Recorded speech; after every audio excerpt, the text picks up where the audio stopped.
Hello dear students, let us discuss about the manner of taking the credit of ITC. ITC ಅಂತಂದರೆ inputs ಮೇಲೆ ನಾವು ಏನು tax payment ಮಾಡಿರ್ತೀವಿ ಅದನ್ನು ನಾವು ಔಟ್ಪುಟ್ಸ್ ಮೇಲೆ ಏನು ಟ್ಯಾಕ್ಸ್ ಪೇಮೆಂಟ್ ಮಾಡಬೇಕಾಗಿದೆ ಅದರಲ್ಲಿ ನಾವು ಡಿಡಕ್ಟ್ ಮಾಡಬಹುದಾಗಿರ್ತದೆ. ಫಾರ್ ಎಕ್ಸಾಂಪಲ್, ಇಫ್ ನೀವು ಇವಾಗ ಆಲ್ರೆಡಿ ವಸ್ತುವನ್ನು ಸೆಲ್ ಮಾಡೋ ಟೈಮ್ಗೆ 4000 ರುಪೀಸನ್ನು ಟ್ಯಾಕ್ಸ್ ಪೇಮೆಂಟ್ ಆಗಿ ಟ್ಯಾಕ್ಸ್ ಕಾಂಪೋನೆಂಟ್ ಆಗಿ ಸೇಲ್ಸ್ ಮೇಲೆ ನೀವು 4000 ಟ್ಯಾಕ್ಸನ್ನು ಪೇಮೆಂಟ್ ಮಾಡಿದ್ದೀರಿ ತಿಳ್ಕೊಳ್ಳಿ. ಅದೇ ವಸ್ತುವನ್ನು ನೀವು ಇನ್ಪುಟ್ ಮಟೀರಿಯಲ್ ಆಗಿ ಪರ್ಚೇಸ್ ಮಾಡೋ ಟೈಮ್ಗೆ ರಾ ಮಟೀರಿಯಲ್ ಆಗಿ ಪರ್ಚೇಸ್ ಮಾಡೋ ಟೈಮ್ಗೆ ಅದರ ಮೇಲೆ ₹2000 ನೀವು ಟ್ಯಾಕ್ಸ್ ಪೇಮೆಂಟ್ ಮಾಡಿದ್ದಾಗಿತ್ತಂದರೆ ನೀವು ಗೌರ್ಮೆಂಟಿಗೆ ಈಗ ನಿಮ್ಮದು ಟ್ಯಾಕ್ಸ್ ಲಯಬಿಲಿಟಿ ಎಷ್ಟಿದೆ? 4000. ಆಲ್ರೆಡಿ ನೀವು ಎಷ್ಟು ಪೇಮೆಂಟ್ ಮಾಡಿದ್ದೀರಿ? ₹2000. So remaining 2000 only should be paid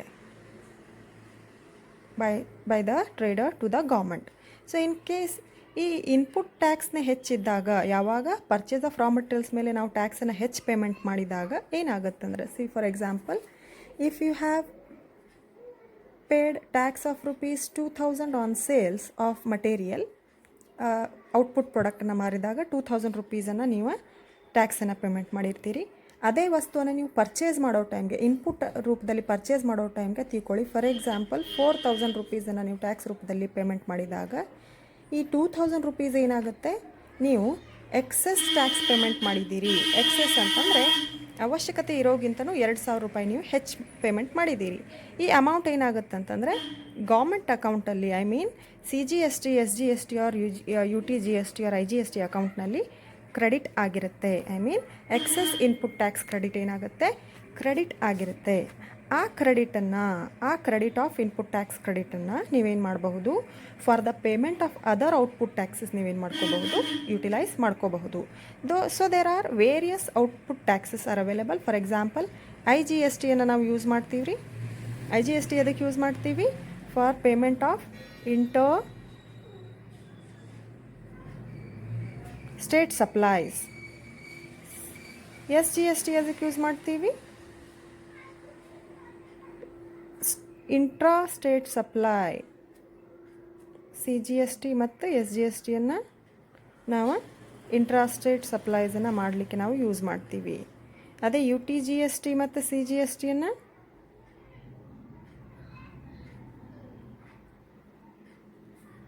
ನಾವು within an union territory,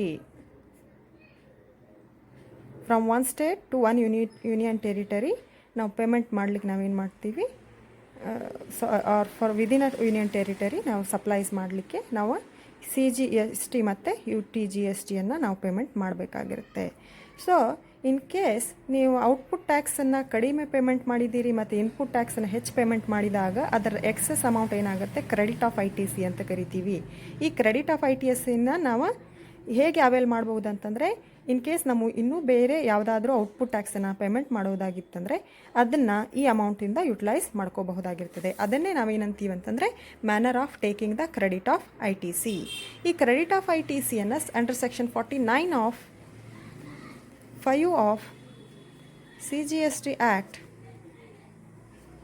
of 2017 ಏನು ಸ್ಪೆಸಿಫೈ ಮಾಡುತ್ತಂತಂದರೆ, ಫಾರ್ ಟೇಕಿಂಗ್ ದ ಕ್ರೆಡಿಟ್ ಕೆಲವೊಂದಿಷ್ಟು ಮ್ಯಾನರನ್ನು ಕಂಡೀಷನ್ಸ್ ಅಥವಾ ಫ್ರೀಕ್ವೆನ್ಸೀಸನ್ನು ಫಾಲೋ ಮಾಡಬೇಕಾಗ್ತದೆ. ಫಾರ್ ಎಕ್ಸಾಂಪಲ್, ಇಫ್ ನಿಮ್ಮದು ಈ ₹3000 ಅಥವಾ ₹2000 ಏನು ಪೇಮೆಂಟ್ ಇದೆಯಲ್ಲ IGSTಯಲ್ಲಿ ಕ್ರೆಡಿಟ್ ಉಳಿದಿದ್ದಾಗಿತ್ತಂದರೆ ಆ ಕ್ರೆಡಿಟನ್ನು ಫಸ್ಟ್ ಎಲ್ಲಿ ಪೇಮೆಂಟ್ ಯೂಸ್ ಮಾಡಬೇಕಂತಂದರೆ IGST ಔಟ್ಪುಟ್ ಟ್ಯಾಕ್ಸ್ ಏನು ಪೇಮೆಂಟ್ ಮಾಡಬೇಕಾಗಿದೆ ಸೇಲ್ಸ್ ಮೇಲೆ ಅದನ್ನು ನೀವು ಇಲ್ಲಿ ಫಸ್ಟ್ ಯುಟಿಲೈಸ್ ಮಾಡ್ಕೋಬೇಕು.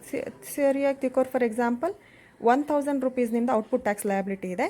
ಸೊ ಇನ್ಪುಟ್ ಟ್ಯಾಕ್ಸ್ ಕ್ರೆಡಿಟ್ ನಿಮ್ಮ ಹತ್ರ ಎಷ್ಟಿದೆ? ₹2000. ಸೊ 2000ನಲ್ಲಿ ನೀವು ಫಸ್ಟ್ ಎಲ್ಲಿಗೆ ಪೇಮೆಂಟ್ ಮಾಡಬೇಕಂದ್ರೆ ನಿಮ್ಮದೇ IGST ಔಟ್ಪುಟ್ ಟ್ಯಾಕ್ಸನ್ನು ಪೇಮೆಂಟ್ ಮಾಡಬೇಕು. ಇನ್ ಕೇಸ್ ಅಮೌಂಟ್ ಉಳಿತು ತಿಳ್ಕೊಳ್ಳಿ, ಫಾರ್ ಎಕ್ಸಾಂಪಲ್ ಇಲ್ಲಿ ₹1000 ಉಳಿದಿದೆ, ಆ ಅಮೌಂಟನ್ನು ನೀವು you can make it use for payment of CGST.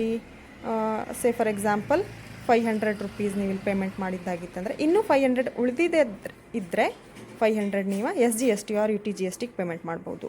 ಇಲ್ಲ ನೀವು 1,000 ರೂಪಾಯಿನ ಪೇಮೆಂಟ್ ಮಾಡಿದ್ದೀರಿ ಅಂತಂದರೆ ಇಲ್ಲಿ ಯಾವುದೇ ರೀತಿಯ ಪೇಮೆಂಟ್ ಮಾಡೋ ಅವಶ್ಯಕತೆ ಇರೋದಿಲ್ಲ. ಸೊ IGST ಅಕೌಂಟಲ್ಲಿ ಉಳಿದಿರೋ ಕ್ರೆಡಿಟನ್ನು ನೀವು ಫಸ್ಟ್ ಇಯರ್ಲಿ ಯುಟಿಲೈಸ್ ಮಾಡ್ಕೋಬೇಕಂದ್ರೆ IGST ಔಟ್ಪುಟ್ ಟ್ಯಾಕ್ಸ್ನಾಗೇ ಪೇಮೆಂಟ್ ಮಾಡಬೇಕು. ಇನ್ ಕೇಸ್ ಅಮೌಂಟ್ ಉಳಿತು ಅಂತಂದರೆ, ಕ್ರೆಡಿಟ್ ಉಳಿತು ಅಂತಂದರೆ ನೀವು ಫಸ್ಟ್ CGSTಗೆ ಪೇಮೆಂಟ್ ಮಾಡಬೇಕು, ಆಮೇಲೆ SGSTಗೆ ನೀವು ಪೇಮೆಂಟ್ ಮಾಡಬಹುದಾಗಿರ್ತದೆ. ಉಳಿಲಿಲ್ಲ ಅಂತಂದರೆ ಮಾಡೋ ಅವಶ್ಯಕತೆ ಇರೋದಿಲ್ಲ, ನೀವು ಆ ಟ್ಯಾಕ್ಸನ್ನು ಪೇಮೆಂಟ್ ಮಾಡಬೇಕಾಗ್ತದೆ ಔಟ್ಪುಟ್ ಟ್ಯಾಕ್ಸ್ ಆಗಿ. ಸೊ ಇನ್ ಕೇಸ್ ತಿಳ್ಕೊಳ್ಳಿ, ನಿಮ್ಮದು CGST ಅಕೌಂಟ್ನಲ್ಲಿ ಕ್ರೆಡಿಟ್ ಉಳಿದಿದೆ, ಆವಾಗ ನೀವು ಫಸ್ಟ್ ಎಲ್ಲಿ ಯುಟಿಲೈಸ್ ಮಾಡ್ಕೋಬೇಕಂತಂದರೆ first you have to make the payment of CGST output tax. In case if any amount or balance remains then it can be utilised for payment of IGST output tax. In case ನೀವು SGST ಅಕೌಂಟ್ನಲ್ಲಿ ಆ credit ಉಳಿದಿತ್ತಂದರೆ ಅದನ್ನು first ನೀವು SGST output ಟ್ಯಾಕ್ಸಿಗೆ payment ಮಾಡಲಿಕ್ಕೆ utilise ಮಾಡ್ಕೊಳ್ಬೇಕು. In case amount ಉಳಿತಂದರೆ ನಾವು IGST output ಟ್ಯಾಕ್ಸಿಗೆ ಪೇಮೆಂಟ್ ಮಾಡಲಿಕ್ಕೆ ಬರುತ್ತೆ. ರಿಮೆಂಬರ್, CGST ಮತ್ತು SGSTಗೆ ಫಸ್ಟ್ ಅವ್ರದ್ದೇ ಆದಂತಹ ಅಕೌಂಟ್ಸಿಗೆ ಪೇಮೆಂಟ್ ಮಾಡಬೇಕು. ಅದಾದ ನಂತರ ಕೇವಲ IGSTಗೆ ಅಷ್ಟೇ ಔಟ್ಪುಟ್ ಟ್ಯಾಕ್ಸಿಗೆ ಪೇಮೆಂಟ್ ಮಾಡಲಿಕ್ಕೆ ಅವಕಾಶ ಉಳಿಯುತ್ತೆ, ಮತ್ತು ಯಾವುದೇ ರೀತಿಯ ಪೇಮೆಂಟ್ ಆಫ್ ಟ್ಯಾಕ್ಸ್ ಔಟ್ಪುಟ್ ಟ್ಯಾಕ್ಸಿಗೆ ಪೇಮೆಂಟ್ ಮಾಡಲಿಕ್ಕೆ ಅವಕಾಶ ಉಳಿಯೋದಿಲ್ಲ. ಆದರೆ in case of IGST first IGSTಗೆ ಪೇಮೆಂಟ್ ಮಾಡಬೇಕು. ಅಮೌಂಟ್ ಉಳಿತಂದರೆ then next CGST, then SGST, then UTGSTಗೆ ಪೇಮೆಂಟ್ ಮಾಡಬೇಕಾಗುತ್ತೆ. So remember, this is the manner of taking the credit of IGST. So let us take an example. Mr. John supplies goods within the state and its value is rupees 12 lakh. Supply ಮಾಡ್ತಾ ಇದ್ದಾನಂತಂದರೆ he is selling the goods. Selling the goods means here output ಅಥವಾ ವಸ್ತು ಮಾರ್ತಾ ಇದ್ದಾನಂತಂದರೆ output tax create ಆಗುತ್ತೆ. And if he purchases goods from the other States, ಅಂದರೆ ಅವನು purchase ಮಾಡ್ತಾ ಇದ್ದಾನೆ ಅಂತಂದರೆ ಪರ್ಚೇಸ್ಡ್ ಗೂಡ್ಸ್ ಏನಾಗ್ತವೆ, ಇನ್ಪುಟ್ ಗೂಡ್ಸ್ ಆಗ್ತಾ ಇರ್ತವೆ. ಸಪ್ಲೈಡ್ ಗೂಡ್ಸ್ ಏನಾಗ್ತವೆ, ಔಟ್ಪುಟ್ ಗೂಡ್ಸ್ ಆಗ್ತವೆ. ಔಟ್ಪುಟ್ ಗೂಡ್ಸ್ ಮೇಲೆ ಔಟ್ಪುಟ್ ಟ್ಯಾಕ್ಸ್ ಅವೈಲೇಬಲ್ ಆಗುತ್ತೆ, ಮತ್ತು ಇನ್ಪುಟ್ ಗೂಡ್ಸ್ ಮೇಲೆ ಇನ್ಪುಟ್ ಟ್ಯಾಕ್ಸ್ ಅವೈಲೇಬಲ್ ಆಗ್ತಾ ಇರುತ್ತೆ. So from other state with worth rupees 20 lakh. If IGST rate is 18%, SGST and CGST rates are 9% each, calculate the net GST payable ಅಂತ ಕೇಳಿದ್ದಾರೆ.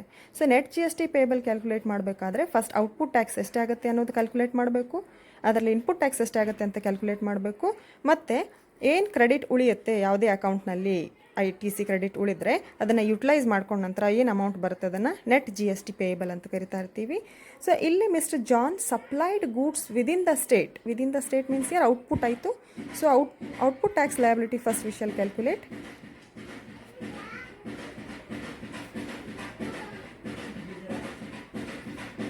Within state supply ಮಾಡಿದಾನಂತಂದರೆ 2 types of taxes will be available. One is CGST, another one is SGST. So how much amount of goods he has sold? That is 12 lakh rupees. If the CGST rate applies, then 9% for CGST and 9% for SGST. So we have to calculate the tax component here, that 9% on 12 lakh will come around 1,08,000 for CGST and 1,08,000 for SGST. ಇಲ್ಲಿ ಯಾವುದೇ ರೀತಿಯ IGST output tax payment ಇರೋದಿಲ್ಲ. ನೀವಿಲ್ಲಿ ಮತ್ತೆ ಯಾವುದೇ ರೀತಿಯ ವಸ್ತುವನ್ನು deal ಮಾಡಿಲ್ಲ. So only one output tax available ಇದೆ, less. Input tax credit. Input tax credit ಎಲ್ಲಿ ನೋಡಿ, ಅವನು ಏನು ಮಾಡಿದ್ದಾನೆ, he has purchased goods from other states worth rupees 2 lakh. Other state ಅಂತ ಅಂದಾಗ ಏನು ಅಪ್ಲೈ ಆಗುತ್ತೆ, IGST will be applicable. So for 2 lakh rupees, for 20 lakh rupees, IGST will be for 20 lakh rupees at how much percentage? That is at 18%. So at 18% IGST will come around 3,60,000.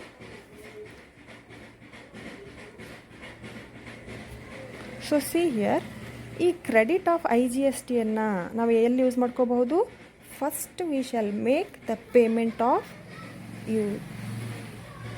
payment of CGST as the rule itself says that IGST output tax payment ಆದ ನಂತರ ಇಲ್ಲಿ output tax ಇಲ್ಲ IGST ಇದು, ಅದಕ್ಕೆ ನಾವು first we shall go for CGST payment of output tax.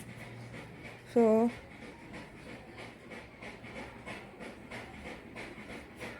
less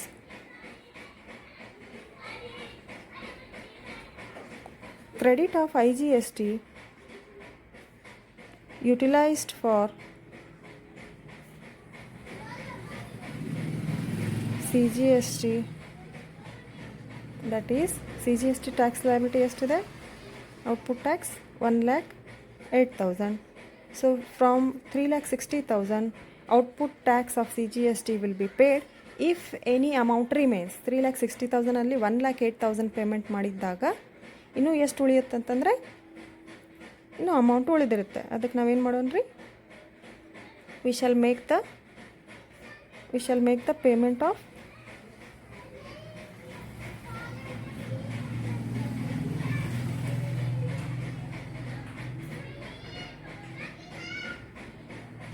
SGST, that is 1,08,000.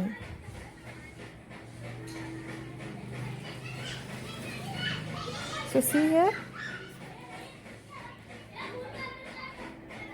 1,08,000 output tax liability ಇತ್ತು, ಅದರಲ್ಲಿ input tax ಕ್ರೆಡಿಟನ್ನು ನಾವು 1,08,000 ಇಲ್ಲಿ ಯುಟಿಲೈಸ್ ಮಾಡಿಕೊಂಡು ಇದ್ರದ್ದು CGST ಟ್ಯಾಕ್ಸ್ ಲಯಬಿಲಿಟಿಯನ್ನು ನಾವು ನಿಲ್ ಮಾಡ್ತೀವಿ.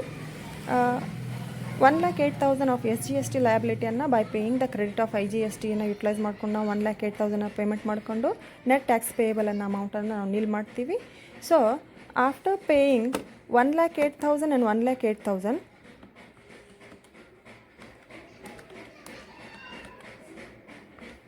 total paid will be rupees 2,16,000. ಇನ್ನು ಔಟ್ ಆಫ್ 3,60,000 ಇನ್ನು ರಿಮೈನಿಂಗ್ ಅಮೌಂಟ್ ಏನಾಗುತ್ತೆ ಅಂತಂದರೆ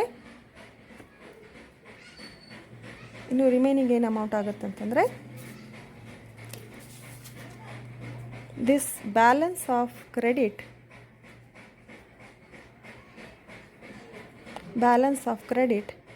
must be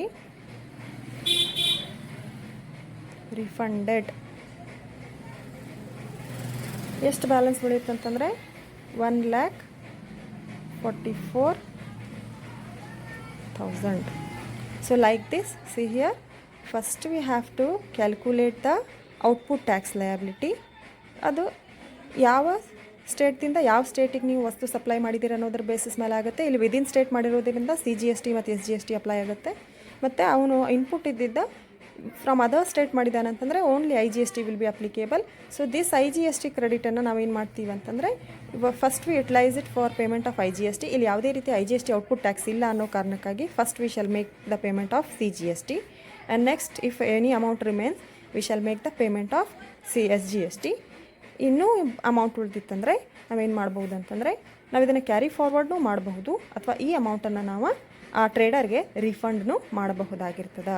so this is the manner of taking the credit of ITC.